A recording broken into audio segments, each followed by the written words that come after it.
our deepest fear. You make the broken heart rejoice. In you we find our voice. We lift you high above the skies. With every breath our praises rise. Your love, it never fades away. We worship you both night and day.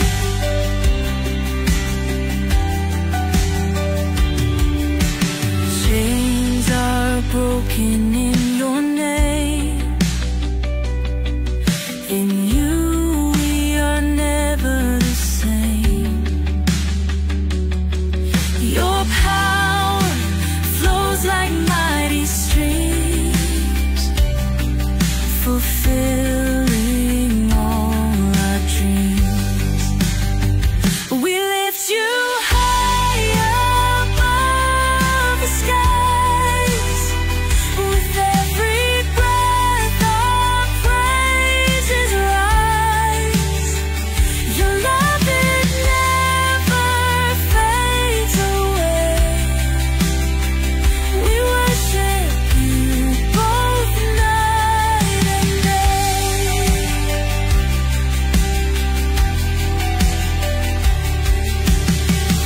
Your name is power, life, and peace.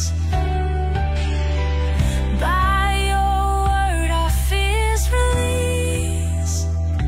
You are the hope that fills our soul. In you we find our goal.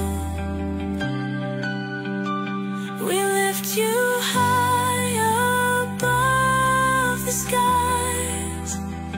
With every breath our praises rise. Your love, it never fades away. We worship you both night and day.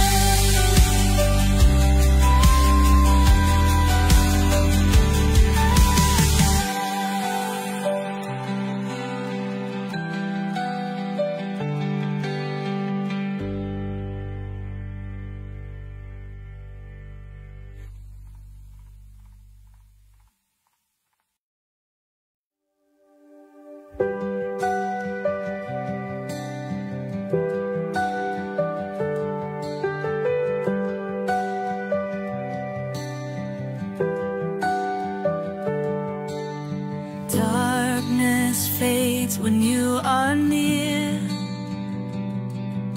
Your light breaks through our deepest fear. You make the broken heart rejoice. In you we find our voice. We lift you high above the skies. With every breath our praises rise. Your love, it never fades away. We worship you both night and day.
With every breath, our praises rise.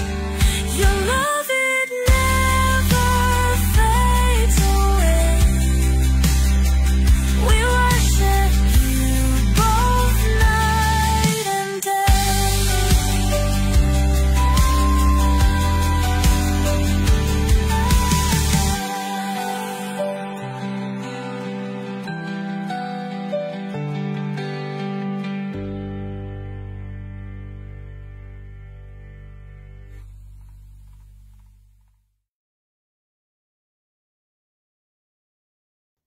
Hello, hello, and welcome sa Russia TV mga kapatid. At meron tayong debate na magaganap ngayon between Roman Catholic Church and MCGI mga kapatid.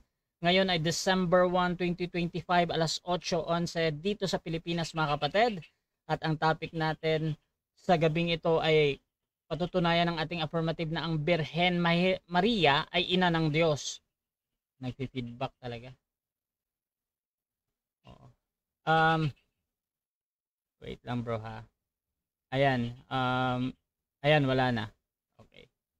So mga kapatid, sa ating setup ng debate, meron tayong 10 minutes sa presentation, 7 minutes sa pagtatanong, 10 minutes sa rebuttal, 7 minutes sa second cross, at meron tayong 5 minute na final conclusion.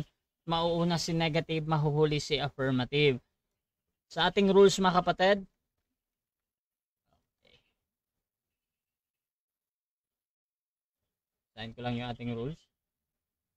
Rule number 1 natin, yung limit sa pagsagot. Ang lahat ng sagot ay kailangan sagutin ng feedback. Sa iyo ba bro Winnie, nadidinig mo yung feedback or wala naman?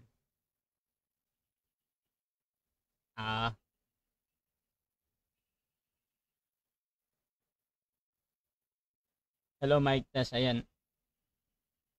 Oh, malinaw yan sa'yo, kaso lang nadidinig namin minsan yung salita namin sa mic mo bro pa. So ito okay naman. Ay, tuloy-tuloy tayo ba kapatid? Rule number 1, yung limit sa pagsagot. Ang lahat ng sagot ay kailangan sagutin ng 20 seconds maximum. Kung titigil ang sumasagot ng at least 5 seconds, magsasabi na ako ng next question. Ngunit kung meron siyang hinahanap, tuloy pa rin hanggang maubos ang 20 seconds. Rule number 2 mga kapatid, yung close-ended question. Kung close-ended ang question or categorical, kailangan sagutin muna ang pagpipilian bago tayo magpaliwanag ng 20 seconds. So kung meron tayong tanong na tama or mali, oo o hindi, pula or puti, pili mo na mga kapatid bago tayo magpaliwanag ng 20 seconds. At pwedeng ulitin ng moderator ang kanyang sagot para sa kalinawan ng nagtatanong. Rule number 3, yung 10 seconds explanation rule natin. Kung hindi niya sasagutin ang tanong or wala doon sa pagpipilian niya yung sagot niya, pwede kayong magpaliwanag ng 10 seconds mga kapatid at yan na yung pinakasagot nyo sa tanong. Walang objection sa panahong ito. Lagi lang tumawag ng moderator pag gustong gamitin ang karapatan na ito. So 10 seconds explanation rule yan. Rule number 4, sagutin ang tanong na naaayon sa tanong. So kung meron tayong tanong na sino, magbigay kayo ng pangalan. Kung ang tanong ay saan, magbibigay kayo ng talata, lalo na sa Bible. So kung yung mga sagot naman na wala, tinatanggap ko pa din yun as a valid answer. Rule number 5, sa first stand doon lang tayo dapat magtanong sa inilatag ng katunggali, at kung tinatanggi ninyo na hindi nyo pa nilatag yan, during cross-examination, automatic next question ko yan at sa rebuttal, doon na pwedeng itanong ang lahat. Rule number 6, ang debater na makakatanggap ng 2 warning sa akin ay may disiplina yan, so minus 1 minute sa time niya. Rule number 7, isang objection lang at isang clarification every question at no objection during final conclusion. Rule number 8, no insult about physical appearance, at pinagbabawalan din yung mga pagmumura na alam natin mga kapatid. Rule number 9, no challenge question. Ito yung mga tanong na kung mabasa ko or paano kung mabasa ko. So hindi ko papayagang may tanong yan kahit pa sumang-ayon yung kabilang panig. Rule number 10, pinapayagan ko kayong magtanong ng sensitive na paksa, kasama doon yung mga personal na buhay. Ngunit may karapatan ang tinatanong na piliin, sagutin o hindi. Rule number 11, disconnection time limit. 7 minutes lamang ako maghihintay pag ma-disconnect yung ating debater. Rule number 12, bilang moderator, may kapangyarihan ako magtakda ng bagong rules na hindi nakasaad dito. Kung ito lang naman ay kinakailangan, ang aking pasya ay laging final and executory. Rule number 13, Bilang tagapamagitan, ako'y nagsisilbing tagapangasiwa lamang ng debate na ito at hindi ako responsible sa anumang pananaw, paniniwala o pahayag ng mga debater. Ang mga sagot at opinyon ay pananagutan ng mismong nagsasalita. Hindi din ako mananagot sa anumang hindi pagkakaunawaan, pagkasira ng relasyon o iba pang epekto dulot ng debate na ito. So by the way mga kapatid, ako nga pala si Rasha Vista. Ako po isang Catholic, one of the member ng Templar of Truth at naging moderator ako dito sa online mga kapatid at mga 7 years mga kapatid. At ako yung tatayong moderator, streamer, timer sa debate ngayon. So sumasang-ayon ba ang ating affirmative sa lahat ng nabanggit? Okay, brother. Sumasang-ayon ako. At sumasang-ayon din ba ang ating negative? Opo, bro. Okay. So before natin simulan ang ating debate, syempre gusto ko muna kayong magpakilala sa ating audience at paano ba nagsimula ang debate na ito? So unahin natin si Brother Winnie. Kilala ka bro. Okay, maraming salamat sa ating Panginoon at kay Brother Rasha sa araw na to. Tayo ay nabigyan ng time to proclaim and share the truth. At salamat din sa pag-imbita sa akin ng ating kaibigan, si Rafael ata yung gusto niyang pangtawag ko sa kanya, Brother Rafael. So, ako ay isang Katoliko at ako ay miyembro ng St. Peter Men's Society. At ako ay nagtatanggol ng iglesia, ng paniniwalang iglesia ng ating inang iglesia Katolika for it's been about 20 years. And it's my honor to serve God and serve the truth. Yun lang po. Siyempre, pakilala din yung ating negative. Pakilala ka kapatid. Magandang gabi po sa lahat ng nakikinig sa podcast na ito at ako po ay si Brother Jimson Rafael at ako po ay kaanib sa dating daan at kami po ay nagkausap nitong ating kapatid na si Brother Winnie through chat na nakapagtanong ako sa kanya at hanggang sa doon na nagkasundo kami na mag-uusap kami. Yun lamang po. So sa mga gusto ng ganitong content, ganitong pag-uusap, please share yung ating live streaming ngayon mga kapatid. Or you can comment at highlights or at followers mga kapatid kung meron kayong mga ganyan. Para automatic na mag-tag na yung lahat ng mga friends nyo mga kapatid. At please huwag kayong mahiyang mag-comment mga kapatid dahil mamaya babasahin ko yung inyong mga obserbasyon sa nagaganap na debate mga kapatid. So again, ang topic natin ngayon, patutunayan ng ating affirmative na ang Birheng Maria ay ina ng Diyos. Brother Winnie ng Roman Catholic Church, 10 minutes, your time start now. Okay, purihin ang Diyos at ating i-share ngayon ang katotohanan na ang ating Birhen Maria ay totoong ina ng Diyos. Now, gusto nating linawin bago para hindi magkalabuan ang usapan, kung ang mga Katoliko sinasabi nilang ina ng Diyos, ano ba yung pagkaintindi at pagkaunawa ng mga Katoliko? Ito po ay prinsipyo, may linawin natin na may mga bagay na dapat natin malaman na naniniwala kami na si Birhen Maria ay ina ng Diyos, hindi dahil sa nagmula yung pagka-Diyos ng ating Panginoon Hesukristo kay Maria.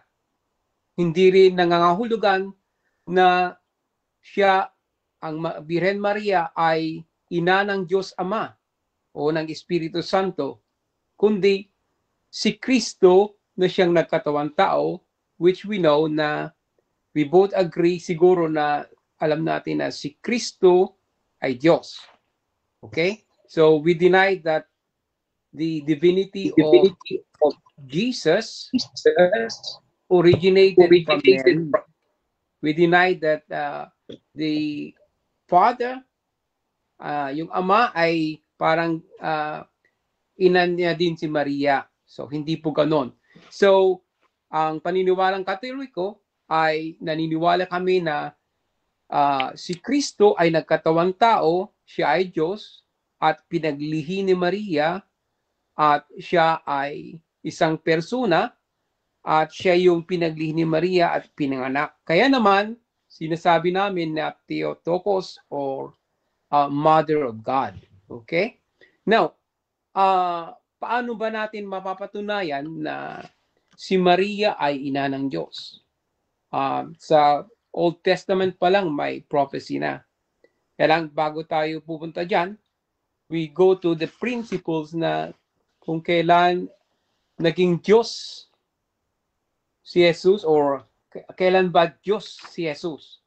So, rooted kasi ang paniniwalang Mother of God, si Maria, ang Birhen Maria, dahil ang kanyang anak ay Diyos.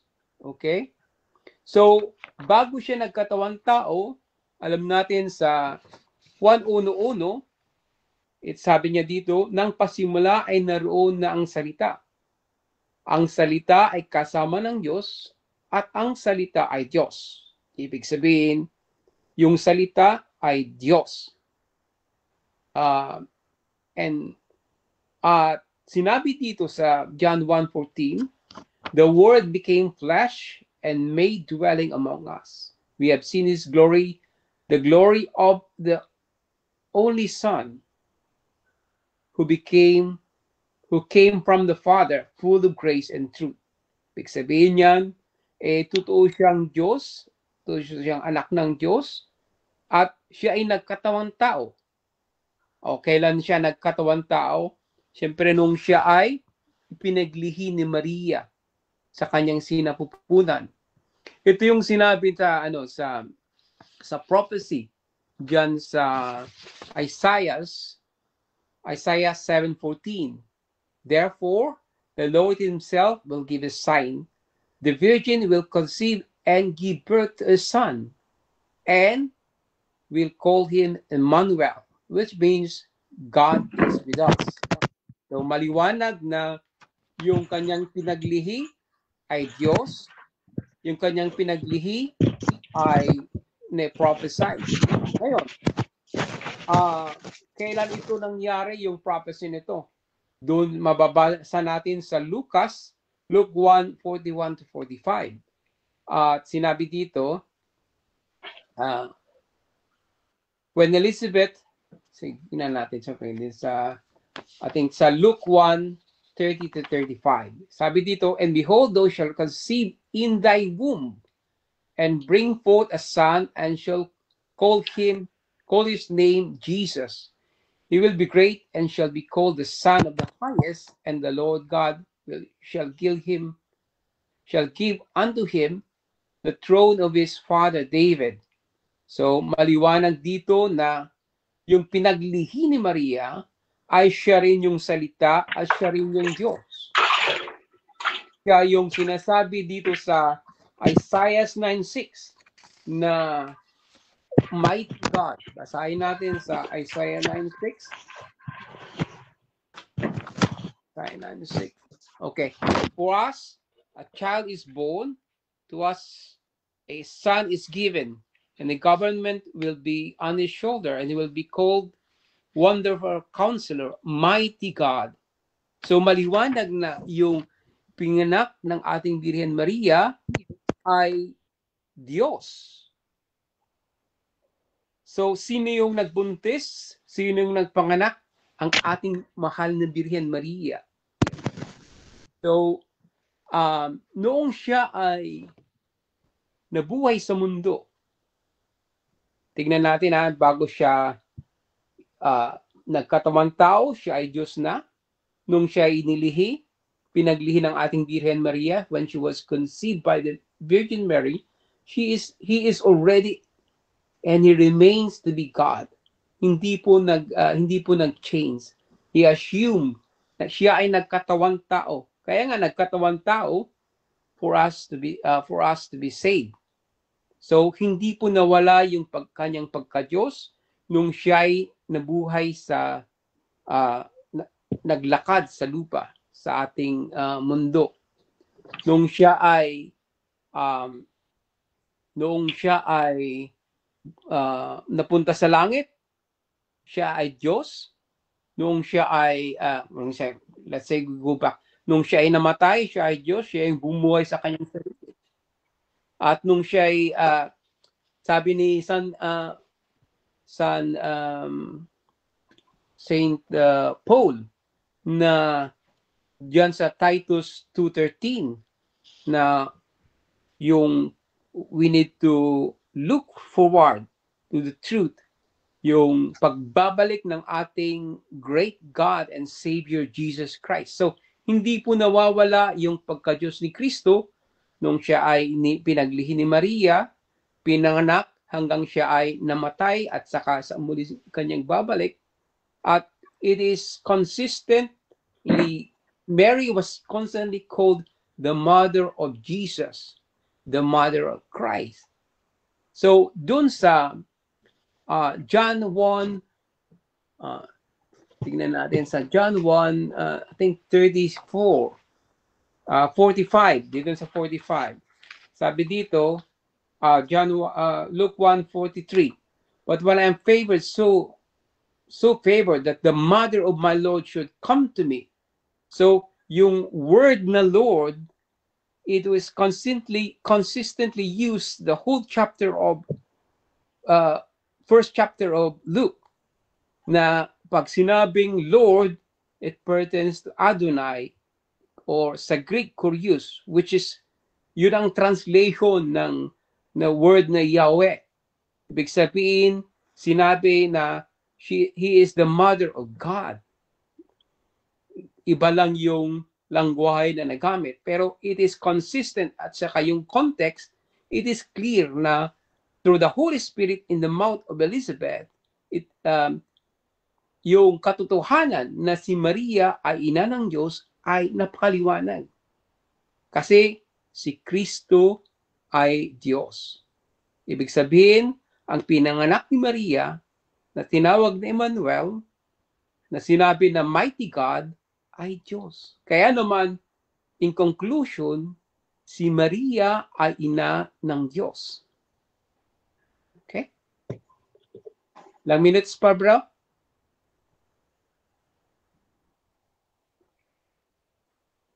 One minute. So, dito, makikita natin na ang ating Panginoon Jesus is consistently portrayed from Scripture that He is God. And from the Old Testament to the New Testament, they complement. It does not contradict. Na ang Birhen ay siya yung naglihi. Sinabi ng anghel na ang iyong magiging anak ay anak ng kataas-taasan. So, napakaliwanag. Siguro ang ating kapatid ay naguguluhan dahil sa pinangaral sa kanya ni Eli Soriano, o ang kanyang, siguro sa pamagitan ng kanyang sariling interpretasyon, nagkaroon siya ng maling konklusyon. Pero, paano ba natin? Kamusta, bro?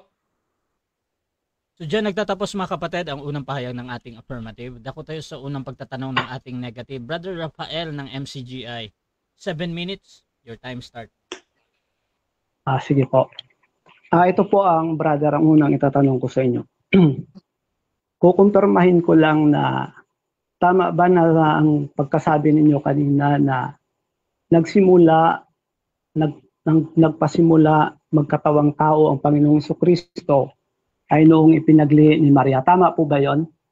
Oh, kasi that will be the incarnation, as we call it, when Mary said yes to the angel, then that time she conceived. Sabi nga ng anghel, the Holy Spirit will come upon you when you will conceive. So, okay, nagkatawang tao. Question po. Kapatid, dito po ako magtatanong. Magpipremise po ako dito. May babasahin lang akong talata, brother. At okay, ito po ang itatanong ko sa inyo. Sa Filipos 2:5 hanggang 7, ang ganito po ang nakasabi. Magpakababa kayo tulad ni Kristo Jesus, na bagamat siya ay Diyos, hindi nagpilit na manatiling kapantay ng Diyos. Bagkus hinubad niya ang lahat ng katangian ng pagka-Diyos, nagkatawang tao. Nung nagkatawang tao pala ang Panginoong Hesus, brother, kung susundan kita sa sinabi mo kanina, na nagkatawang tao siya sa tiyan ni Maria, ay siya ay hindi naalis ang pagka-Diyos niya, sabi niyo kanina. Ngayon ang tanong ko sa iyo, nung hinubad ba niya ang lahat ng katangian ng pagka-Diyos, nagkatawang tao? Di, kung susundan kita sa sinabi mo, lalabas, hindi ina ng Diyos si Maria. Hinubad niya ang kanyang pagka-Diyos eh. Ayun po, ang tanong ko. Okay. The expression na hinubad yung pagka-Diyos, that means that yung damit kasi is nakikita eh. Ibig sabihin, tinanggal niya yung kumbaga superficial, yung pagka-kita, yung kumbaga kung ano yung, kung hindi niya sana hinubad, kitang-kita yung pagka-Diyos. Ibig sabihin niya na the people would come and worship Him because otherwise, if He did not conceal His true identity, then He will not be killed. Kapatid, ganito po yun. Di ba yung example, may damit ka sa katawan. Hinubad mo ang lahat mong damit. Ang tanong, meron ka pa bang natirang damit? Kumbaga, parang ganon, hinubad ni Kristo ang lahat ng katangian ng pagka-Diyos. Nananatili pa rin bang Diyos ang katawan o naalis ang pagka-Diyos? So, ganito, according to sa Colosas 2:19, sinabi ni San Pablo na it is the will of God that the fullness of Godhead remains in Christ. So maliwanag na yung salitang metaphorical na hinubad niya, that means that hindi lang niya pinakita. Ito po, brother. Paano po yun ma-reconcile ang dalawang talata na yon, ang 2.9 ng Colosas at ang Filipos 2.7? Ang sabi doon, nung nagkatawang tao si Kristo, hinubad niya ang lahat ng pagka-Diyos. Lalabas, hindi ina ng Diyos si Maria, dahil hinubad niya. Kasi kung susundan kita sa sinabi mo kanina, nung sa tiyan ni Maria, siya ay nananatiling Diyos, hindi naalis, ay hinubad. Ibig sabihin na alis ang pagka-Diyos, lalabas, hindi ina ng Diyos si Maria. Ngayon, paano mo ma-reconcile yung dalawang talata na yun para malinawan ang mga nakikinig? Yung 2.9 at ang 2.7 ng Filipos. Maliwanag na pag sinabi kasing yung Diyos kasi, He will be glorified. Just like when yung, what they call this, nung nagpunta siya sa mountain with his apostles, nakita nila yung kaluwalhatian niya. Whereas doon sa public, hindi pinakita. Doon sa transfiguration, nakita nila yung kanyang divinity. He remains God. Remained. Tignan mo doon sa, sabi ni San Peter sa Matthew 16 verse. Kapatid, yung sinasabi po kasi dyan sa 2.7 ng Filipos, may yung sinasabi dyan, hinubad sa English ay emptied o empty. Ibig sabihin, yun nga, parang example nga, pag sinabi mong inalis ko lahat ng damit ko, may natira ka pa bang damit? Ano ang natira sa pagkatao mong di ba parang gano'n? Hinubad niya ang pagka-Diyos niya. Paano nanatili ang pagka-Diyos sa hinubad niya? It is, yung word na hinubad means that's a metaphorical. It's not something literal na hindi na siya na Diyos. Otherwise, yung pagka-Diyos kasi nature yan eh. Hindi yan mawawala. Ibig sabihin yan, hindi lang niyang pinainahayag, ipinakita sa tao. Next question, brother.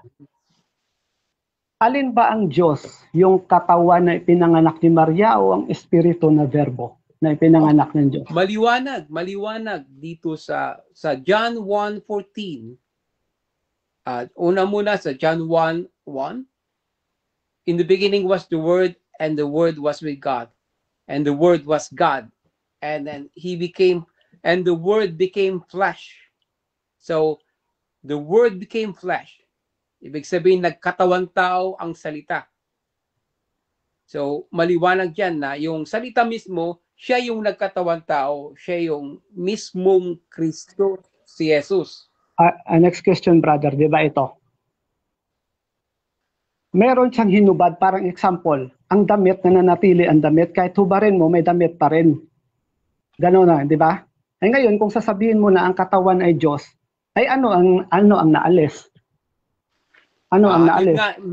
If you understand the metaphorical term na ginamit na hinubad, it does not mean na tinanggal yung pagka-Diyos.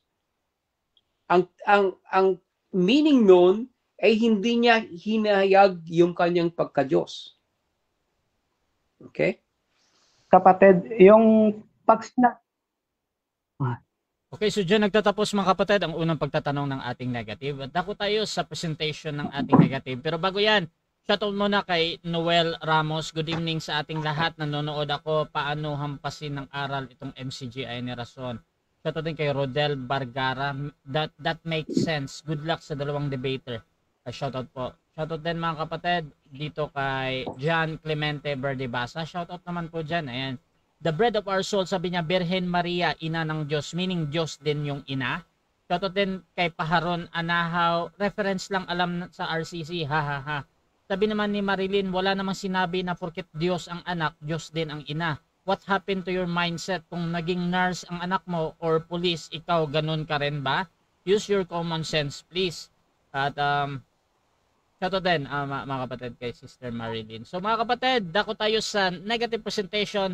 Brother Rafael ng MCGI, 10 minutes, your time start now. Magandang gabi po sa lahat ng mga nakikinig.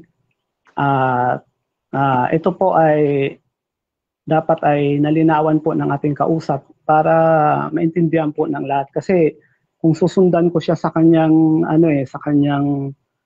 sinabi na yun ikang ipinaglihin ni Maria ay hindi naalis ang pagka-Diyos doon. Nananatili ang pagka-Diyos.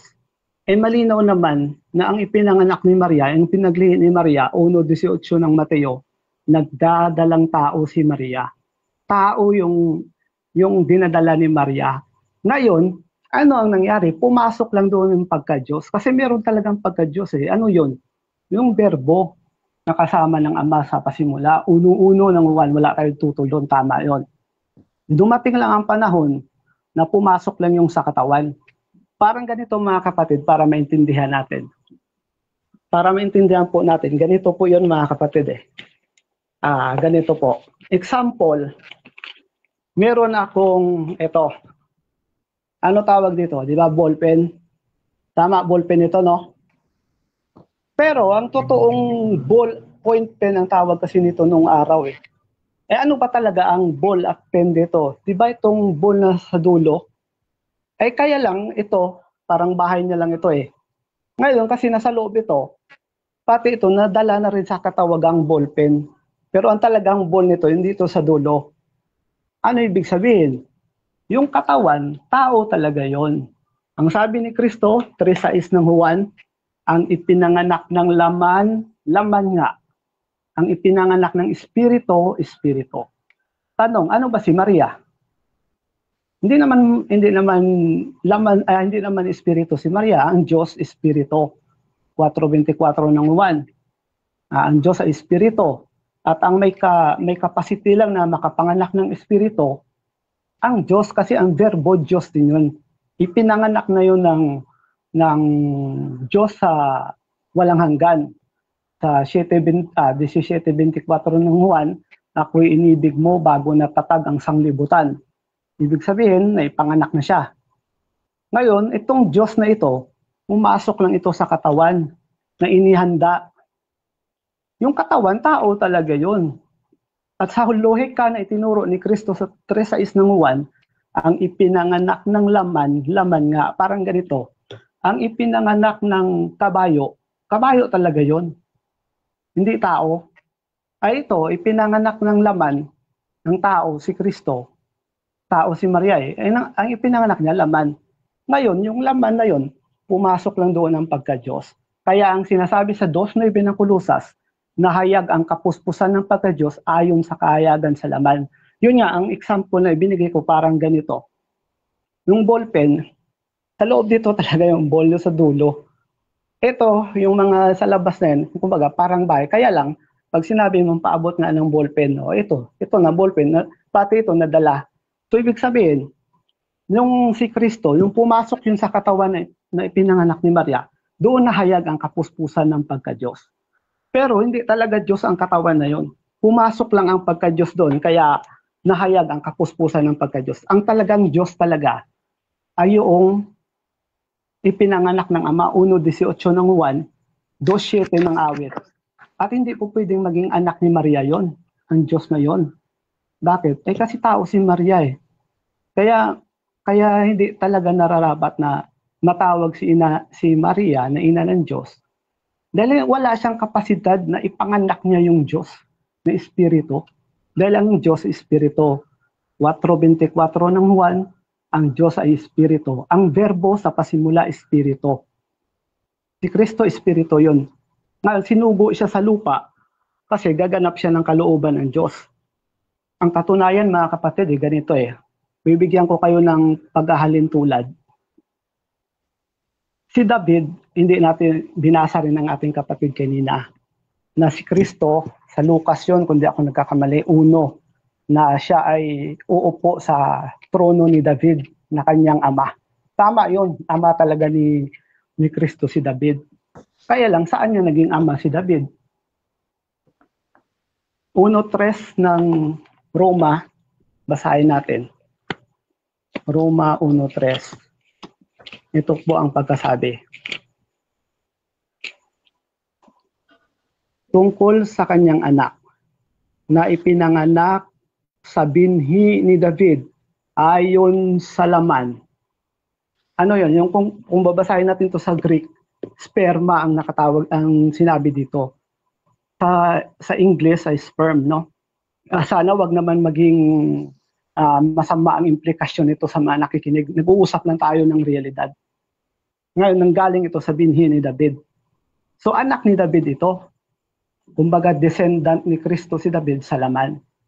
Ngayon, minsang tinanong ni Kristo ang kanyang mga kausap sa Lucas 20 at 41.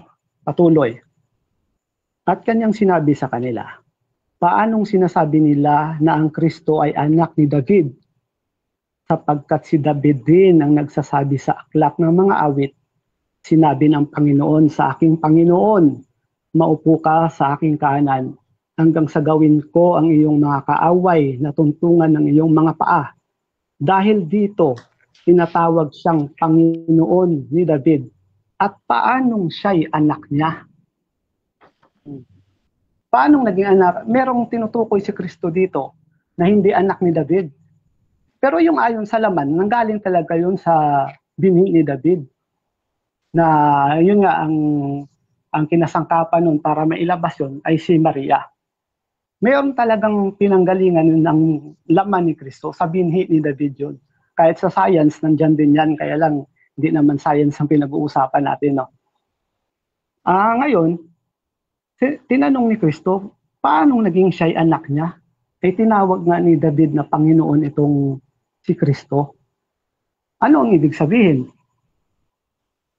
Ibig sabihin lang, hindi talaga anak ni David yung verbo.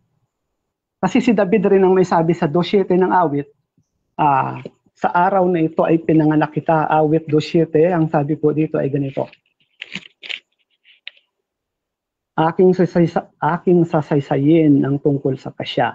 Sinabi ng Panginoon sa akin, ikaw ay aking anak. Sa araw na ito ay ipinanganak kita. So alam ni David na merong, sige po, salamat. So alam ni David na meron talagang nanganak doon sa Kristo.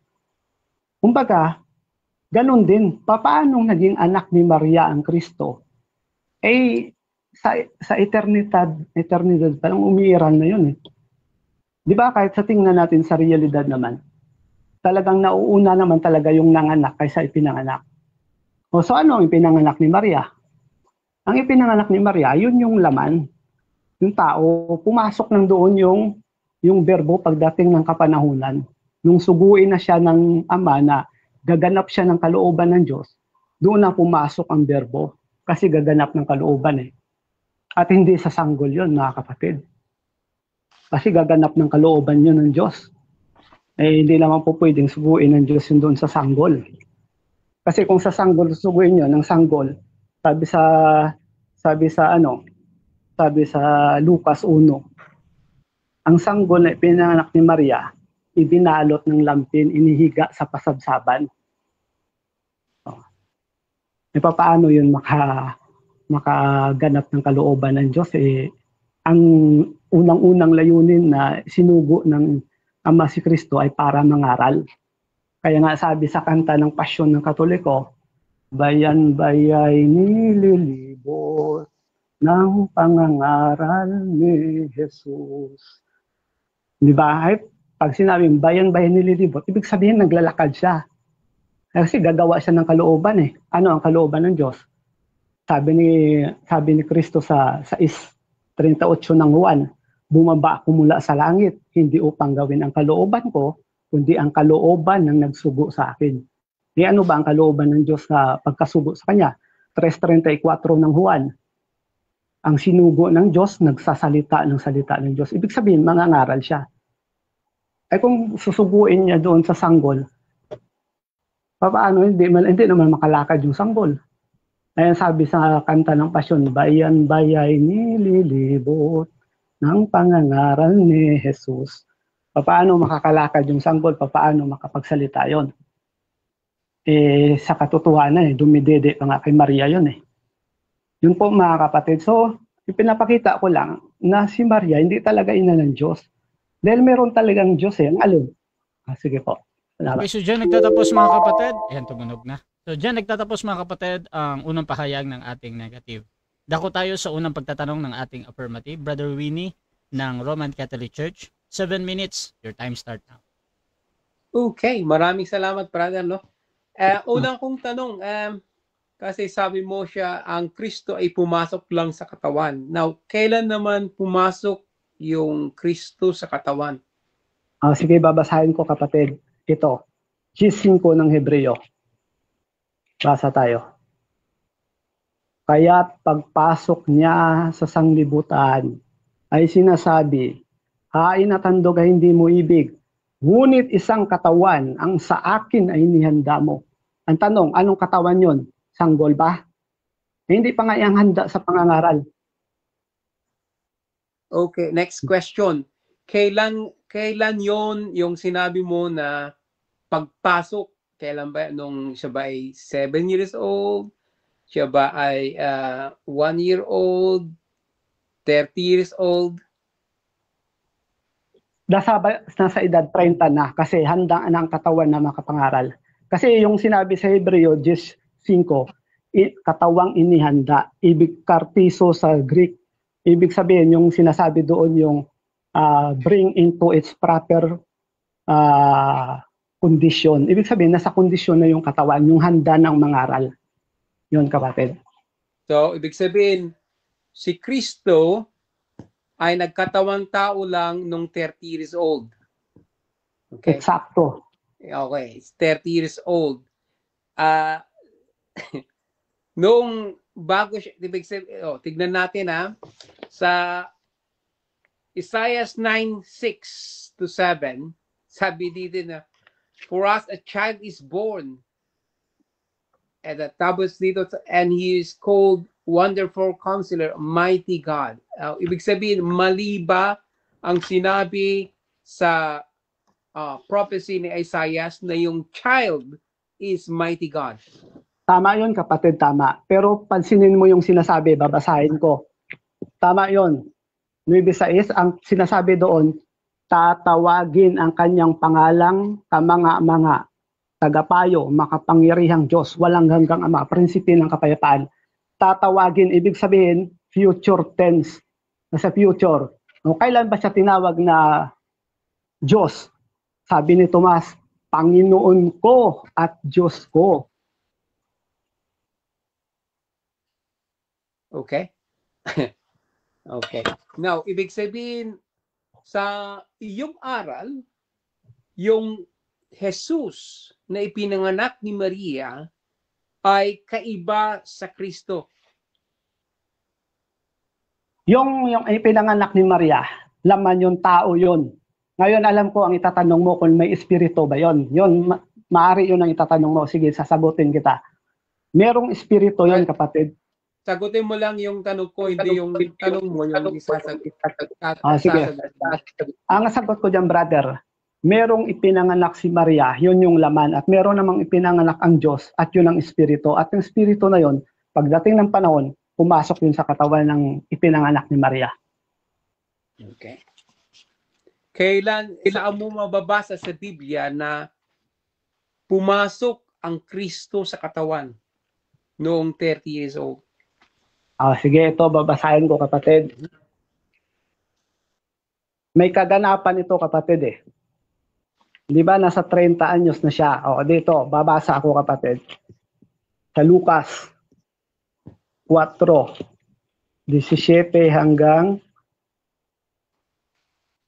sumusunod. Ibinigay sa kanya ang Next aklat question, ng bro. propeta Isaiah. 20 seconds na. Okay. Ngayon, i-confirm ko lang na yung Jesus na pinanak ni Maria ay kaiba sa Kristo. Ang pinanganak ni Maria, may being yon. Yun nga yung laman. Pero yung Kristo na ipinanganak ng Diyos, meron ng being yon bago pa ipinanganak ni Maria ang katawan.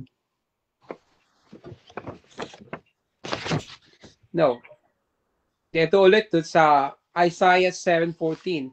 Therefore, the Lord himself will give you a sign. The virgin will conceive and give birth to a son and will call him Emmanuel. That means God is with us. So, ibig sabihin, yung child, yung son, ay hindi pa siya Emmanuel. Hindi pa Ito, siya kapatid. God is with us. Diba, ang sabi doon, ang pangalang itatawag. Itatawag, diba sabi doon sa hula, itatawag, meaning future din yon. Ang sabi doon ay pangalang itatawag sa kanya Emmanuel, na kung liliwanagin ay sumasa atin ang Diyos. So kailan yon? Babasa ako. Juan 1:14, sabi ni Juan, at nagkatawang tao ang berbo at nanahan sa gitna natin. Okay. Ilang minutes pa, bro? 1 minute. Okay. Now, dito sa Lucas 1:43, sabi dito, and why is this granted to me, that the mother of my Lord should come to me?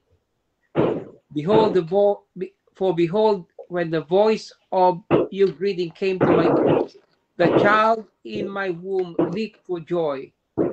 So, paano mo may papaliwanag, paano mo i-deny ang katotohanan na ito nung sinabi ng Espiritu Santo through the mouth of Elizabeth na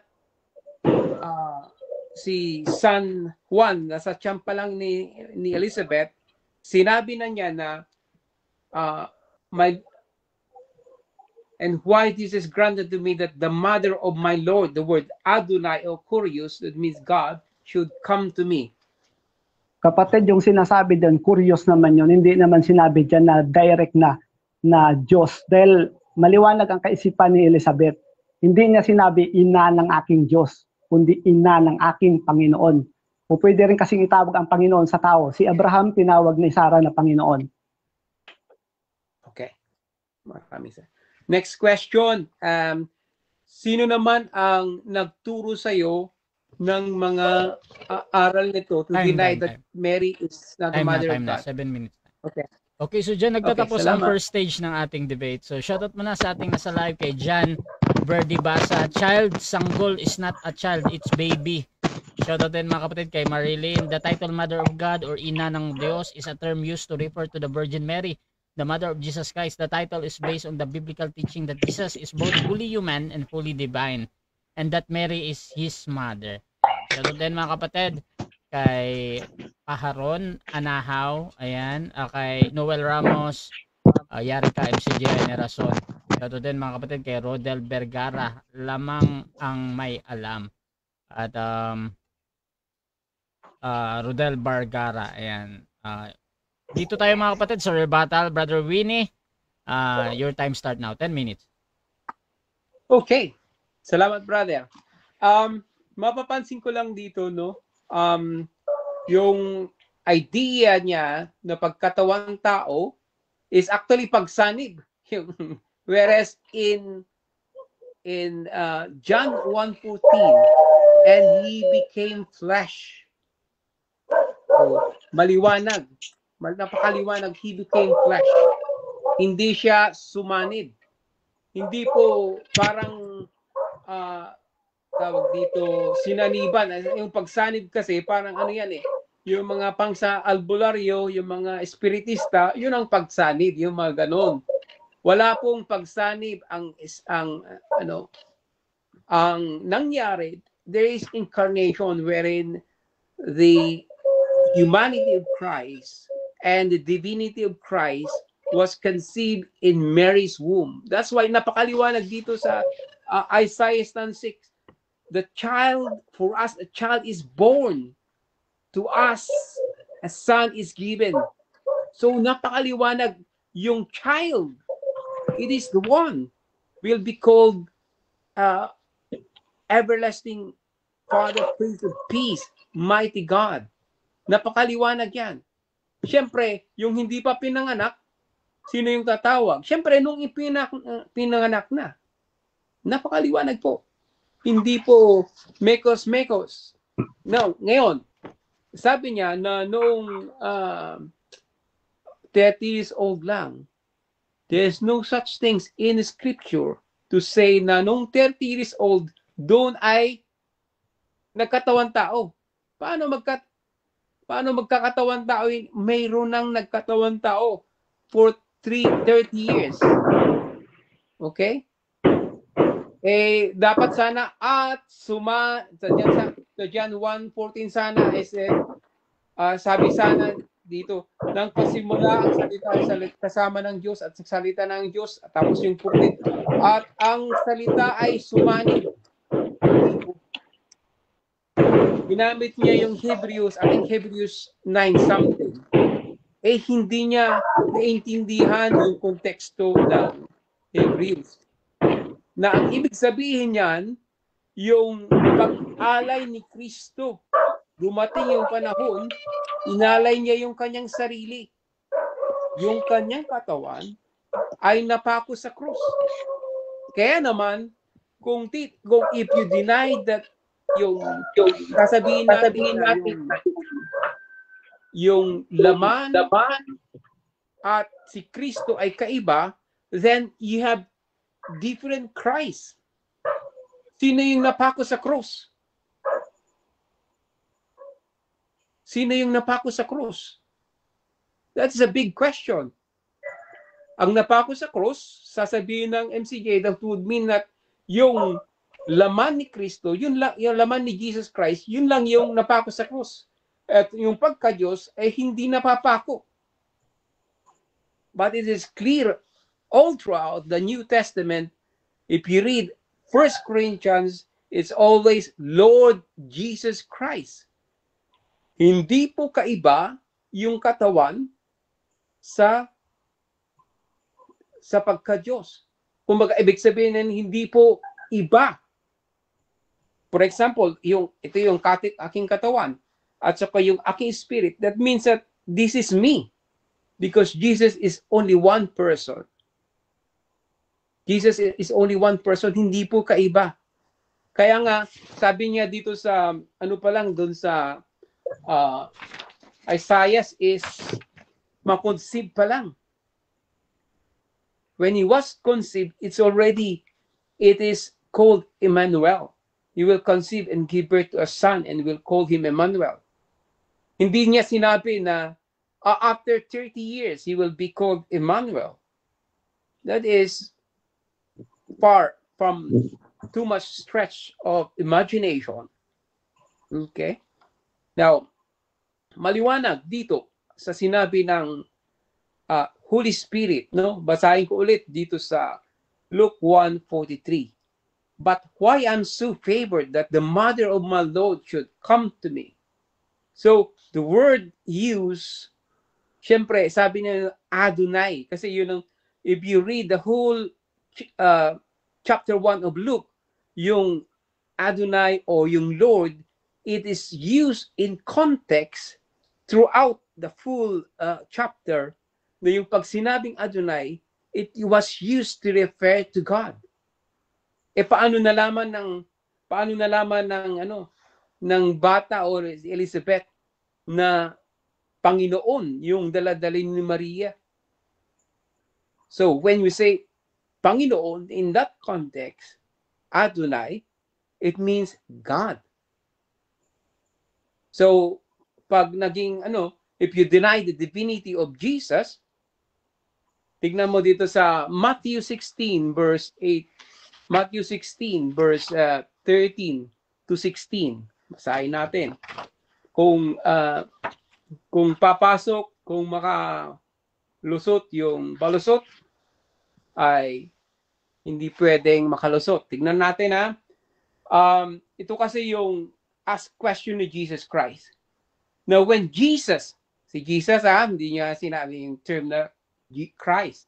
Now when Jesus came into the district of Caesarea Philippi, he asked his disciple, who do men say that the Son of Man is? Son of Man pa yung And they said, some say John the Baptist, others say Elijah, and others Jeremiah or other prophets. And he said to them, but who do you say that I am? It refers to Jesus. Okay? He said, but who do you say that I am? Simon Peter replied, you are Christ. Ibig sabihin na yung si Jesus Christ, siya mismo ang Kristo. You are Christ. More importantly, he said that the Son of the living God. That is pointing to Jesus. Okay? Hindi po kaiba, hindi po magkaiba. Otherwise, sabi ko nga, yung naipako sa cross, ay hindi yung Kristo mo. You would end up believing that that is just the flesh. Okay? So, napakaliwanag. Even dun sa 1 Corinthians, if you go to 1 Corinthians, you would see that consistent na si Jesus Christ is consistent na iisa, hindi po kaiba yung Kristo sa Jesus Christ. Kasi Christ is only a title. Sino yung tinawag na Christ? It is Jesus. You are confused pag sinabi mo na iba yung Kristo, iba yung Jesus. It was Jesus who was called Christ. Kaya nga, very simple. Sabi dito, Paul called by the will of God to be apostle of Jesus Christ. Sabi dito, called to be the saints together with all in every place, call unto the name of Lord Jesus Christ. Both the Lord and ours. So, consistent. Hindi mo pwedeng hatiin si Kristo. Although you can say there's a distinct. There are two natures in Christ. Is humanity and as divinity. But Jesus is only one person. For example, you got spirit yourself. But then can you deny that yung katawan mo ay hindi ikaw? Okay? So that's just totally confused theology. Okay. Now, dun sa Hebrews, as I said, yung prepared for me a body, hindi na nga hulagang nga doon. Kasi he was speaking about yung tawag dito yung mga what do you call this? Making contrast doon sa mga inahain niyang mga sa Old Testament scriptures, Old Testament time na mga inihain na yung mga animal sacrifices. Okay? Kaya naman, that points out to the offering of Christ. That is, He offered to God His body as a sacrifice for us to become saved. Okay? Bakit efficacious yung satisfactory yung okay, sorry. Okay, so dyan nagtatapos mga kapatid ang rebuttal ng ating affirmative. Dako tayo sa second cross ng ating negative dito. Pwede nang itanong ang lahat. Brother Rafael ng MCGI, 7 minutes. Your time start now. Okay. Ito po, brother, ang una kong tanong. Alam mo ba kung ano ang misyon ni Kristo, kung bakit siya sinugo sa mundo? Well, to reveal the Father, and He will sacrifice Himself. He will give Himself to us, so that we will become sons and daughters of God. Yeah. Next question, brother. Yeah. Yung bang katawan ng sanggol, handa na po ba yun maihain o masacrifice, o yung nasa edad 33? Well, yung question mo is very what they call, seems to be unrelated, but I'll give you that, because that is the will of the Father. When it's proper time, He will be offered. But it is the same body that was conceived by Mary, the same body that Mary gave birth. Hindi nag-iba. Kapatid, hindi ba yung pagkasugo kay Kristo mangangaral ng salita ng Diyos? Tanong ko sa iyo, yung sanggol ba, handa na bang mangaral yon, yung katawan ng sanggol? Well, hindi pa handa. Kaya nga lumaki. It has to grow. Okay, next question. So tama yung sinasabi sa Hebreo G5 na pagpasok niya sa sanlibutan. Hebreo G5. Pagpasok niya. Ang sabi doon, pagpasok niya sa sanlibutan, hain na kandog, hindi mo ibig, ngunit isang katawan ang sa akin ay inihanda mo. Ibig sabihin, pag sinabing inihanda, ibig sabihin, handa rin mangaral. Kasi pumasok yung sanlibutan eh. Tanong ko sa iyo, yung katawan ng bata, handa na bang mangaral? No, iba yung context nun eh. Okay, no, that is different context. Because the context is that doon sa Hebrews 10:5, it is a context that siya yung ihain. He became the sacrifice instead of the contrasting. He's contrasting the animal sacrifice in the Old Testament. Next question. Next question, Brad. Yung bang katawan ng bata, nakahanda na ba yun i-sacrifice o yung edad 33? Well, that is okay. That is a nonsense question, but as I said, sino ba yung pinanganak tapos mamamatay? That's not, because he have his mission to preach the word, to preach his message of the gospel, and in proper time he sacrificed himself. Alam nga naman nung bata pa siya Next question, kapatid. Sabi mo kanina walang mababasa sa Biblia na pumasok sa katawan ang Kristo. Tama ba? Tama. Babasahin ko yung yung katawang inihanda. Babasahin ko sa Greek ang inihanda. Ang ibig sabihin niyan ay katartiso, definition, to fit, join together, meet, to compact together. Paano mo ngayon may papaliwanag, matutulan yan? Ang paliwanag yan eh. Anong version, alam mo ba yung sa Hebrew 10:5, ang word na katawang inihanda, yung inihanda, ang ibig sabihin yan ay katartiso. Nang ibig sabihin ay to compact together. So ibig sabihin, tama na pumasok ang katawan, ang espiritu ng verbo doon sa katawan. Tama ba na ang compact together ay pagsasanib? Ay nakasabi sa nakasabi sa Hebrew. Ganito, brother Lucis, bro Rafael, yung sagot muna tayo 20 seconds. Sige po. No daw bro, sabi niya bro. Proceed sa pagpapaliwanag tapos may follow up naman. Bro Winnie. Okay. No. No, I don't agree. I don't agree with his interpretation. The context is clear. Basahin natin, consequently, Christ came into the world. He said, sacrifice and offering have not desired, but a body you have prepared for me. Prepared. That is means it's prepared. When was that prepared? Next question. Did it say when it was prepared? Next Ito, question. next That question. was when he was Next question. incarnated. Next question. Sabi doon, pagpasok niya sa sanlibutan. Mhm. Di ba, papasok siya sa sanlibutan. Hain at handog hindi mo ibig, ngunit isang katawan inihanda mo. Ang sinasabi dyan, ang katawang inihanda, ibig sabihin dyan sa Greek ay katartiso, na ang ibig sabihin ng paliwanag ay join together. So di ibig sabihin, pumasok yung espiritu doon sa katawang inihanda. Mali ba yung sinasabi ng paliwanag ng Greek sa katartiso? Tama o mali? Mali yung unawa mo. Mali yung unawa mo. Kasi the word is sacrifice and offering have been not desired, but a body you have prepared for me. So, doon siya ay binigay ni Kristo yung kanyang katawan doon sa Calvary. That is what it says.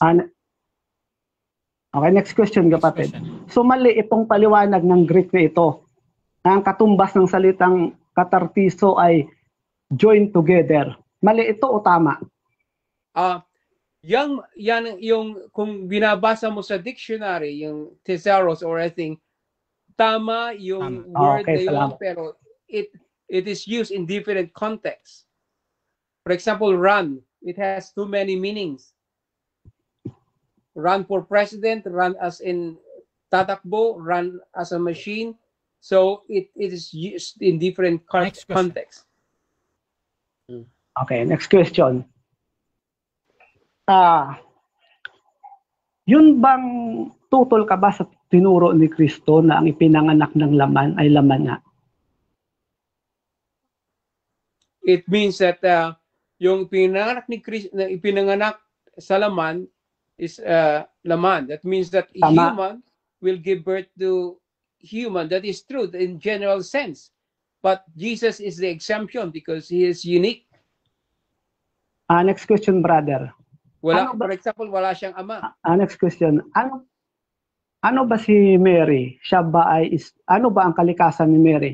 Siya ba ay Mary spirit, is God or human just human? like you and me. Okay. Paulit nung pagpipilian, bro. Rafael. Ano ba si Mary? Human or spirit? Human or spirit? Categorical. Mary was born human and she remained Okay. human until now. Time. 7 like- minutes time. Time na. To Jesus. Okay. 7 minutes time. So, dyan nagtatapos mga kapatid ang ating second cross ng negative. So, shoutout muna kay The Bread of Our Soul. Yung inihandang katawan, yun ang anak ni Maria. Yung pumasok sa sandibutan, hindi yun anak ni Maria. Shoutout din mga kapatid kay John Clemente. Si Jesus ay nagpabautismo kay Juan. Nakita ni Juan bumaba mula sa langit. Ang Espiritu ng Diyos, gaya ng kalapati, parang baso at tubig. Hindi ka makakainom ng tubig kung baso lang. Kakainom ka kung may tubig ang baso. Shoutout din kay Jose Reiner Tarayo. God is spirit means he is not composed of physical matter and does not have physical body. Kaya hindi kailangan ng Diyos ang asawa at hindi manganak ang Diyos. Sana mabuksan ang mga isip nyong dalawa. Both of you are wrong. A spirit, he is incorporeal and non-gendered. God exists as a non-material being without physical form or substance. God bless to both of you. So then dito mga kapatid kay John, sabi niya, child, sanggol is not child, it's baby. So mga kapatid, dako tayo sa ating rebuttal. Brother Rafael ng MCGI, your time start now. Okay bro, ito po mga kapatid, nililawin po natin na siguro si Kristo, alam naman natin na si Kristo hindi nagtuturo ng ano yan ng kasinungalingan . Ang sabi niya sa 3:6 ng Juan, ang ipinanganak ng laman ay laman nga, pinanganak ng espiritu ay espiritu nga. Dito pa lang nagtuturo na si Kristo ng lohika . Kumbaga, parang yun nga, ang ipinanganak ng kalabaw talaga yon. Ay ang Kristo, ipinanganak yun sa eternidad. ipinanganak yun ng Diyos. Eh ano ba ang Diyos? 4:24 ng 1, Espiritu. So ang ipapanganak niya? Natural, Espiritu din. Ay si Maria, ano si Maria? Sinabi natin kapatid, tanggap niya si Maria ay human. So kung si Maria ay human, tao, flesh, ay ano ang ipapanganak ni Maria? Tututulan mo ba ang sinabi ni Kristo? Si Kristo mismo nagsabi. Sabi niya, ang ipinanganak ng laman, laman nga. Kaya nga sinasabi rin ni Kristo sa kanyang sa kanyang pagtuturo na sinasabi niya anak ng tao. Pag sinabing anak ng tao, ano ang nanganak? Tao. So kung anak ng tao, tao. Kung may tinatawag na anak ng tao, ay ano ang ina? Logic lang. Hindi ina ng tao, hindi ina ng Diyos. Diba ganun lang yun mga kapatid? Ngayon, sabi niya hindi siya naniniwala na pumasok ang berbo doon sa katawan. Eh maliwanag naman ang sinasabi din. Hindi naman natin pwede itong pasubalian kasi nakasulat ito na ang paliwanag na dito sa Greek ay katartiso na ang ibig sabihin ay to meet, join together, to compact together. Ibig sabihin, pumasok siya kasi pag sinabi mo na ang katawan ay Diyos, ay may hinubad siya Yun nga, hindi pa niya nasagot ng malinaw kanina na sinabi niya ay pag sinabi daw na hinubad ay hindi naman totally natanggal. Hinubad niya Di ba? Ikaw ba naman tanggalin mo lahat ng damit mo. Tanong ko sa iyo, meron ka ba bang natirang damit? Ang damit, nandyan yan. Ay ngayon, nung hinubad mo, nandyan pa rin yung damit. Pero yung katawan mo, wala nang damit. Ano ibig sabihin? Kung pareho palang Diyos yung Espiritu na Kristo, tama yun, di ako tutundod. Tapos Diyos naman itong katawan, ay may hinubad siya. O ano ngayon, paano mo masabi doon na Diyos pa rin yung katawan na yun? May hinubad nga Parang yun nga, para maintindihan natin. Ang damit ay damit. May damit ako. Inalis ko yung damit ko, anong natira? Katawan ko. Pero ang damit, nandyan lang yan. Anong ibig sabihin? Ang Espiritu, nandyan yan. Pero nung hinubad niya ang kanyang pagka-Diyos, ano natira? Katawan. Katawang tao. Hindi naman sinabi doon, malinaw naman sinasabi doon ang linaw naman na sinasabi na si Maria ay nagdadalang tao, hindi sinabi nagdadalang Diyos. Kasi si Maria, tao balik tayo sa logic na tinuro ni Kristo. May pinanganak ng laman nga. Ay si Maria, laman. Ngayon, ginamit niya Isaiah 9:6. Hindi naman tayo tutol doon na si Kristo ay tinatawag na makapangyarihang Diyos, walang hanggang Ama. Kailan ba tinawag yun? Future yun Tatawagin.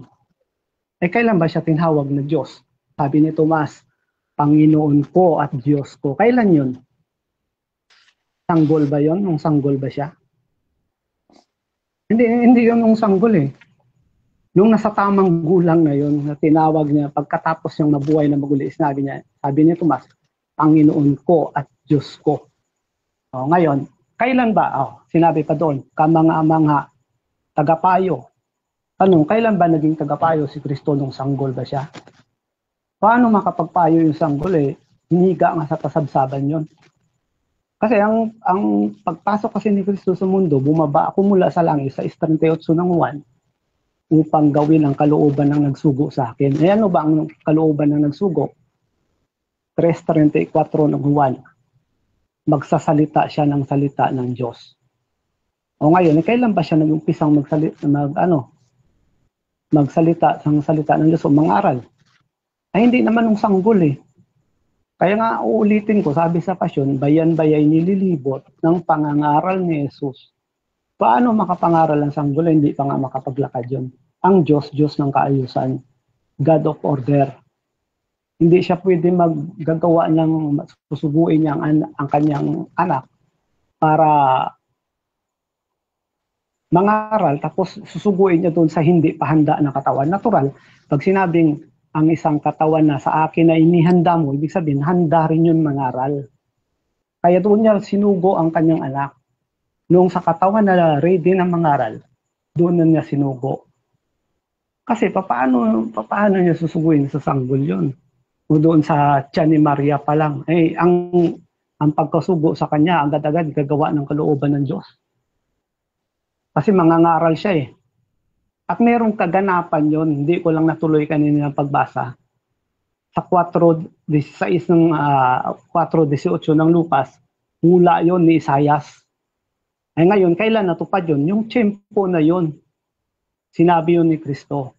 Parang ganito, bawat hula kasi kay Kristo sa Biblia, meron kasing kaganapan doon mismo sa tiyempo na yon. Example, ito, Zacarias 9:9. Nasabi doon sa Zacarias ay ganito yung batang asno na sinasabi doon na sasakyan ni Jesus ang batang asno. Yan o. Magalak ka, mainam, o anak na babae ng Siyon. Humiyaw ka, o anak na babae ng Jerusalem. Narito, ang iyong hari ay nagpaparito sa iyo. Siya ay ganap na may pagliligtas, mapagmababa at nakasakay sa isang asno, sa isang batang asno na anak ng asnong babae. Kailan natupad yun? 13:35 ng Mateo, ito po ang sinasabi. 13:35 ng Mateo.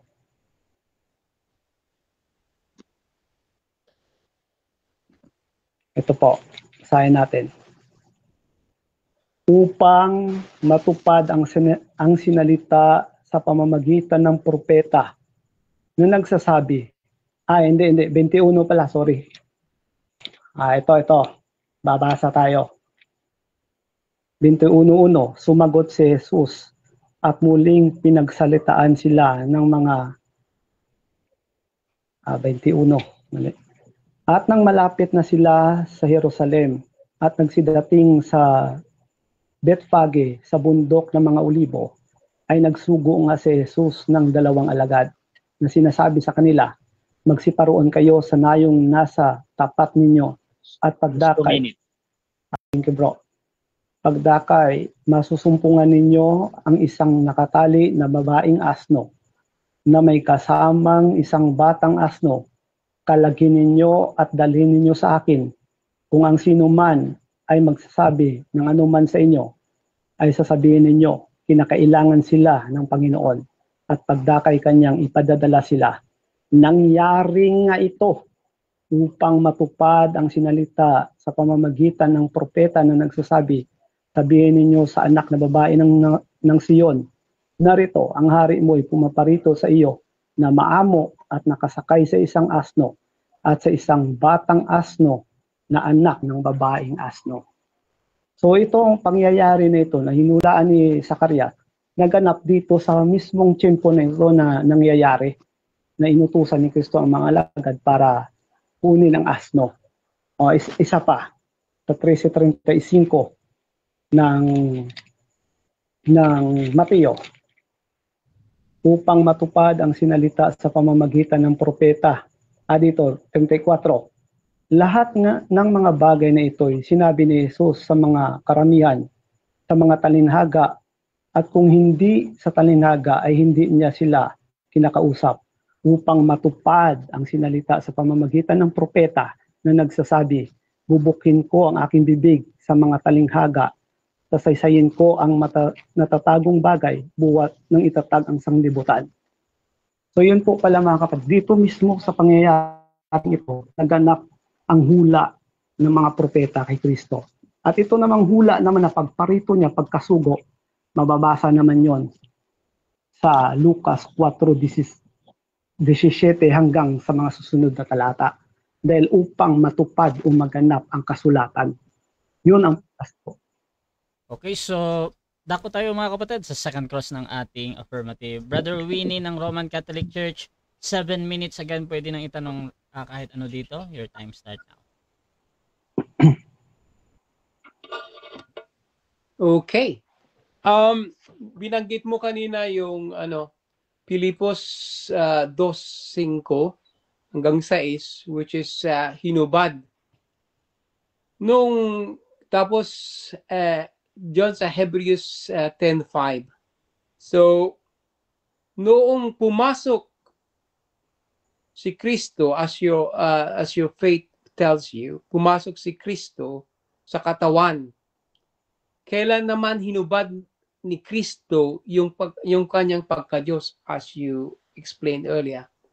Magandang tanong yan, brother. Hinubad niya yung kanyang pagka-Diyos nung panahon na ipapako na siya sa krus. Kasi hindi niya pinairal yung pagka-Diyos niya doon. Dahil so nung panahon na nasa kanya pa ang pagka-Diyos, nakikita mo naman nagmimilagro siya. Pinapahinto niya yung bagyo. Pero doon sa panahon na yun, napapako na siya. Okay? Sinabi mo nung hinubad ni Kristo ang kanyang pagka-Diyos nung nasa cross. Pero sinabi mo naman na yung Kristo ay sakalang naging prepared na yung naisakripisyo yung kanyang katawan, which is prepare nung siya ay pinako sa krus. Ibig sabihin nito, ito ay contradiction. Agree Wala ka o po hindi? Hindi contradiction yun, brother. Kasi pagpasok niya sa sanlibutan, yung sinasabi doon sa G5, kasuhato yun ng 6:38 ng 1, na pagpasok niya, gaganap siya ng kalooban ng Diyos. Ano ang kalooban ng Diyos? Mangangaral siya. Tapos pagkatapos na yun nung siya ay nangangaral, nagmimilagro, dadakpin na siya para ipako sa cross. Doon sa tiyempo na yun na malapit na siyang ipako sa cross, na sa hukuman ni Pilato, hindi na niya pinairal ang kanyang pagka-Diyos doon. Hinubad na niya ang kanyang pagka-Diyos. Okay. Dito sa Hebrews 10:10, sabi dito, and by that we will have been sanctified through the offering of the body of Jesus Christ once for all. So, dito, sabi mo, yung katawan ay hinubad ni Kristo, iniwan niya yung katawan. Tapos, pero sabi dito sa Hebrews 10:10 na it is the offering of Jesus, of the body of Jesus Christ. Hindi mo pa rin inaamin na mali ka? Ay, di, brother. Kasi yung tiyempo na yun, ihahain niya, yung katawan talaga yun. Yung katawan yun. Hindi naman pwede ipako sa cross yung espiritu eh. Yung pinako sa cross, yung katawan yun, hinubad niya yung pagka-Diyos. Kita mo, di ba, nung alipustahin siya, hindi na siya sumagot. Hindi na siya nagtanggol ng kanyang sarili. Hindi na pinairal ang kanyang pagka-Diyos sa tiyempo na yun. Ayun yun, kapatid. So, next question. Ibig sabihin, yung body of Jesus Christ na sinasabi ni ng inspired writers of the Hebrews ay mali. Hindi mali si Pablo. Katawan Hindi na lang mali. yun. Kapatid, hindi mali si Pablo. Yung katawan, ang katawan, inihanda yon. Ngayon, nung nasa tamang gulang ng katawan, pumasok na doon ang berbo. Kasi nangaral pa ng 3 taon yun eh. Di ba? Ngayon, nung pumasok ang berbo doon, nangaral siya. Hanggang sa dumating yung panahon na siya ay, yun na, dinakip na siya, hinuli. Sa tiyempo na yun na hinuli na siya. So, yung katawan na napako sa cross, hindi si Kristo yon. Yun ang katawang laman na inihanda ng Diyos. So, yun. ang tanong ko, hindi si Kristo yon. Hindi yun ang Diyos na berbo. Yung katawan yun. Tinatanong ko lang kung hindi si Kristo yon na ipako sa cross. Si Kristo yun sa katawang tao. Pero yung berbo, hindi yung pinako. Kasi ang berbo, espiritu, ang laman, yun nga yung namatay, yun ang tinuli, yun ang nauhaw, yun ang nagutom. Laman yun. Okay. So next question. According to you, na yung those Hebrews 10:5, pumasok lang kung saan pumasok si Kristo, yung Kristo. So ibig sabihin niyan, doon sa Hebrews 10:5, doon lang pumasok yung Kristo sa katawan. O yung tiyempo na yun na nakahanda na yung katawan. ano ba yung panahon na nakahanda na yung katawang mangaral? Di ba nasa edad 30 na? Ngayon, pagpasok ng berbo doon, nangaral ng 3 taon. Tapos pagdating na yung tiyempo na yun, napapatay na siya, malapit na siyang patayin, doon na hinubad ang pagka-Diyos. Kaya nga hindi na siya umimik hindi na siya nagtanggol sa harapan ni Pilato. Nung batukan siya, nung alimuran siya, wala na siyang ginawang kung ang bagyo nga, kaya niyang pento. So, ibig sabihin yan, sinasabi mo na nung siya ay inaalipusta ni Poncio Pilato, wala na doon si Kristo sa katawan. Inalis niya yung pagka-Diyos kasi malinaw naman inalis niya ang kanyang pagka-Diyos, naging masunurin hanggang sa kamatayan sa krus. So, yung Kristo ang sinasabi mo na siya yung Diyos. Yung katawan ay katawan lang ng tao. Yun kapatid. Kasi paano matutupad yung sinasabi na hinubad ang pagka-Diyos kung yung katawan pa rin ay Diyos? Logic lang yung brother. Kasi kung ang katawan pala ay Diyos, dapat dinalis ang pagka-Diyos doon nung hinubad. Yun kapatid. Okay, that's fine. Okay. Yung ibig sabihin yan, ang ipinako sa cross ay hindi si Kristo. Yun Tama, ang katawang hindi. tao, yun ang katawang tao Hindi. ni Kristo, yung pinanganak ni Maria. Kasi meron So, kapatid ganito. Sige. So, ibig sabihin yan, ang Kristo na napako sa cross ay kaiba sa Kristo na lumabas sa katawan. Yung katawan, yung pinanganak ni Maria, tao yun kapatid, 7 tao minutes yun. time. Sige. Okay, so dyan nagtatapos mga kapatid ang ating second stage ng debate at ako tayo sa final conclusion. Mauna dito si Brother Lucis mga kapatid ng MCGI bilang negatibo na ang Birhen Maria ay ina ng Diyos. 5 minutes, your time start now, bro. Ganito po mga kapatid, lilinawin ko sa inyo. Kaya sinabi ko na nasa edad 30 na pumasok ang katawan, ay ang espiritu sa katawan na yon. Kasi ang Diyos ng kaayusan. Walang contradiction sa sinabi ni Pablo. Yung pagpasok ni Kristo sa mundo, sa G5, kung ituloy mo yun sa 7, tutupad yun ang kalooban ng Diyos. At isa sa kalooban ng Diyos, unang-una doon mangaral kasi para ang tao mapatawad sa kasalanan, dapat ipangaral. Diba sabi doon sa Lucas na sa kanyang pangalan ipangaral ang pagsisisi at kapatawaran ng kasalanan magmula sa Jerusalem. So para ang tao mapatawad sa kasalanan, kailangan mapangaralan. Ang unang-una na gagawin ni Kristo sa kanyang pagparito sa mundo, mangangaral siya. Kaya nga nasabi ko na hindi nga doon yung sa sanggol, kasi yung sanggol hindi pa ready ang katawan noon. Kasi ang sabi sa Hebreo, pag sinabing katawang inihanda, ibig sabihin handa na yun na mangaral. Ngayon, nung handa na mangaral, anong edad yun? Nasa edad 30, ito, babasahin ko. Babasahin ko na doon pumasok ang berbo. Kasi sinugo siya Ulitin ko, 6:38 ng 1, bumaba ako mula sa langit, hindi upang gawin ang kalooban ko, kundi ang kalooban ng nagsugo sa akin. G5, saan ang tuloy niya? Pagbaba mula sa langit, G5 ng Hebreo, pumasok sa mundo, sa libutan. Pagpasok niya, mayroong inihandang katawan. Tanong, anong katawan? Sanggol? Hindi. Bakit? Hindi pa mahandang makapangaral ang sanggol. Wala sa kaayusan yun. Susubuin ng Diyos ang anak niya doon sa sanggol. Umiiyak mga yun. Nagdidede pa nga kay Maria yun Kaya nga sabi ng sumigaw, mapalad ang dibdib na sa iyo'y nagpasuso. Ibig sabihin, dumidede pa kay Maria yun. Ngayon, ang layunin niya, mangangaral. Tapos hanggang sa dumating na siya ay iaalay na. Ngayon, tanong, kailan siya pumasok? Ito, gaya ng binasa ko kanina, na bawat sinasabi sa lumang tipan o sa aklat ng mga propeta, may kaganapan sa panahon ni Kristo. Yun nga, yung binasa ko yung batang asno na yun na sinakyan ni Kristo.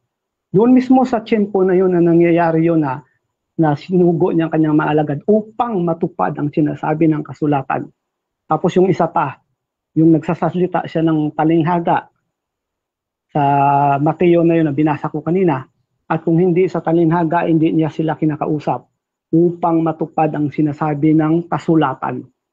Ibig sabihin, mangyayari yon doon mismo sa tiyempo na yon na nakikipag-usap siya sa talinghaga, yung matupad yung sinasabi sa 78:2 ng awit na magsasalita siya ng mga talinghaga. Ay yung pagbaba naman niya, yung pagparito niya para mangaral, kailan naman natupad? Basa tayo, Lucas 4:17 hanggang 21. At ibinigay sa kanya ang aklat ng propeta Isayas, at binuklat niya ang aklat na nasumpungan niya sa dakong kinasusulatan.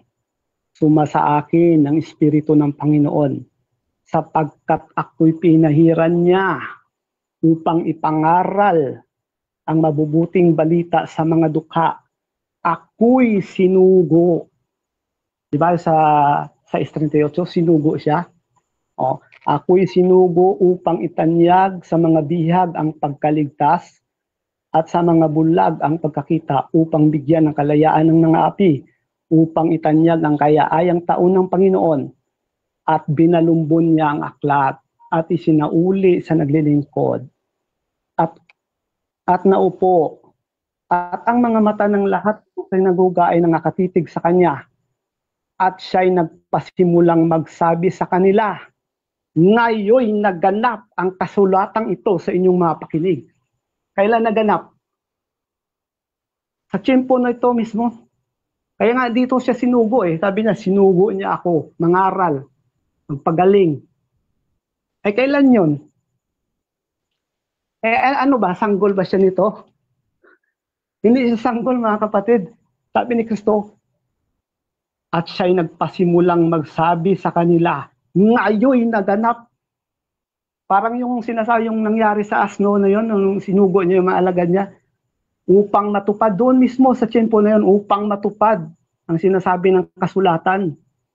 At yung sa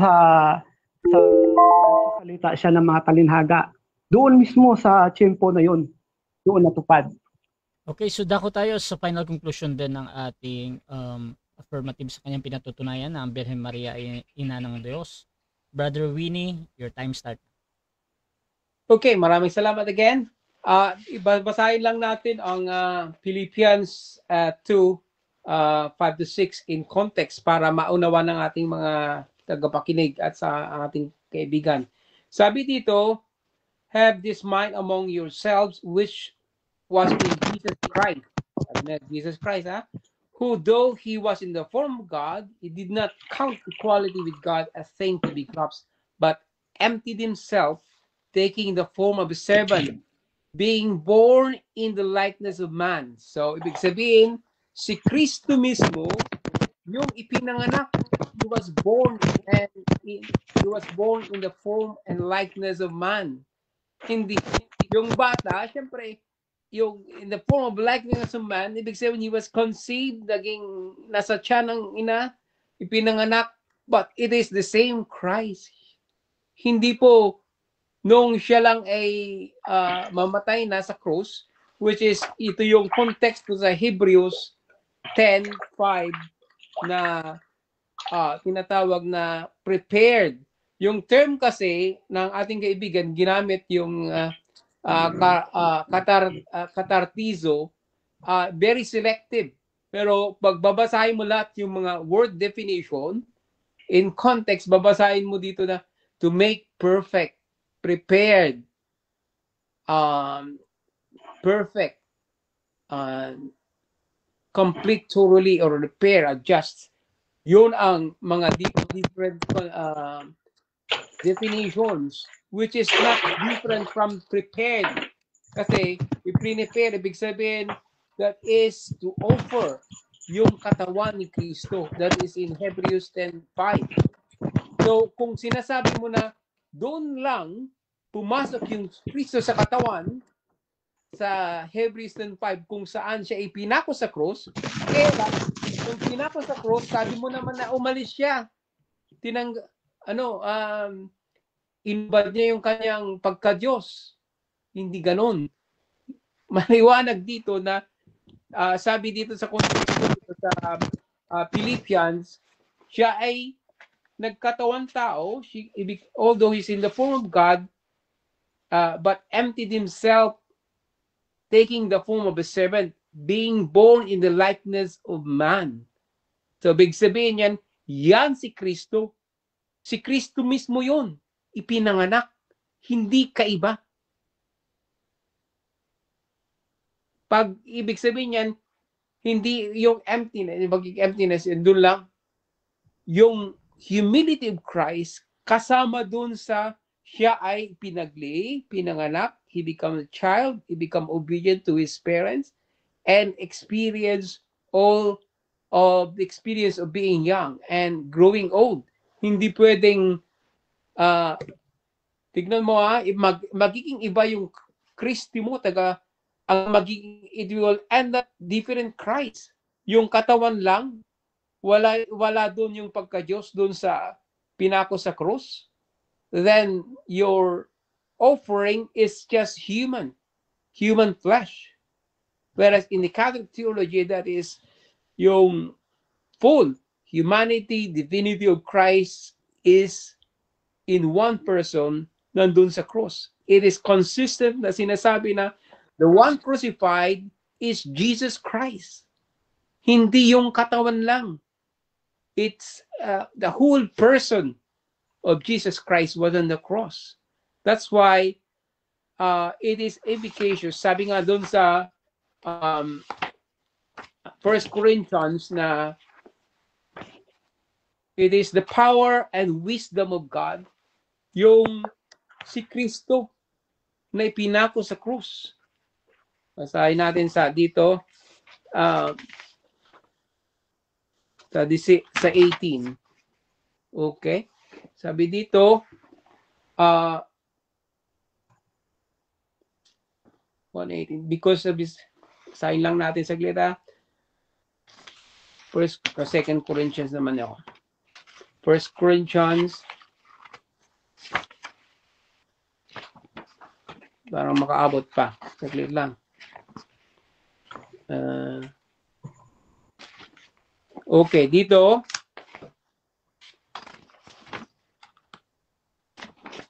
Okay, time. Oh, sorry. Okay, so dyan nagtatapos ang debate natin between Roman Catholic Church and MCGI, mga kapatid. So before natin i-end yung ating live, syempre gusto ko muna kayong magpasalamat sa lahat ng 28 na nag-live comments, mga kapatid. Unahin natin si Brother Winnie, bro. Okay, maraming salamat again for this opportunity, Brother Rafael. No, I'm hoping that you're open to the Catholic belief and your open-mindedness mo. I will pray for you, hoping that so with the other listeners and who are watching, they could make sense of what we are talking about, which is very important. And God bless. Thank you, Brother Rasha, for giving us opportunity. Although parang medyo maiksi yung ating mga we fall short sometimes. We want to say more, but it's just the time limit we have. So I'll just leave you with this verse to contemplate. For the word of the cross is fully to those who are perishing, for those who are saved, it is the power and wisdom of God. So that is Christ in the crucifix, which is our salvation. Hindi yung tao lang o laman lang. Amen. Okay, syempre, pasalamat din, Brother Rafael. Maraming salamat. Una sa lahat sa Diyos. At salamat din sa inyo, mga kapatid, Brother Rasha, pagkakataon. At sa ating kapatid na nakausap natin. Lilinawin ko lang, mga kapatid, no, yung sinasabi ko kanina na yon, na wala akong sinabi yung sinabi ng ating kapatid kanina na 5 na. Sige, salamat. At yun lang, ayan po, mga kapatid, dalangin ko na sana ay malinawan yung mga nakikinig at walang contradiction doon na si Kristo ay nagkatawang tao. yung edad 30 at hinubad niya ang kanyang pagka-Diyos nung malapit na siyang mamatay. Kasi ang pagpasok ng berbo, yung panahon na yun na handa na siyang mangaral ng katawan. Hindi doon sa sanggol, kaya hindi po pwede na maging ina ng Diyos si Maria. Salamat. Okay, so mga kapatid, Russia TV gusto rin magpasalamat sa lahat ng sumusuporta at laging naniniwala pa din sa ating pagmumoderate. Kung gusto nyo sumali sa ganitong gawain or maghamon man sa gawang ito, nandito si Brother Winnie ng Catholic at si Brother Lucas, yung bagong friend natin sa MCGI mga kapatid, at pwede nyo akong gamitin as moderators yung pag-usap. Basta sumasang-ayon na kayo sa lahat ng patakaran dito sa aking platform mga kapatid. Please follow these two gentlemen mga kapatid dahil meron din silang sariling mga posts sa kanilang pananampalataya. Kung gusto nyo mag-sorry sa Catholic, pwede nyo i-follow si Brother Winnie or magtanong kayo. At nandyan din si Brother Rafael mga kapatid. Kung gusto nyong magsuri sa MCGI o dating daan, pwede din kayong mag-follow sa kanya. At please follow sa aking Facebook mga kapatid, Russia Vista, dahil dito ako laging nagla-live sa podcast at debate mga kapatid.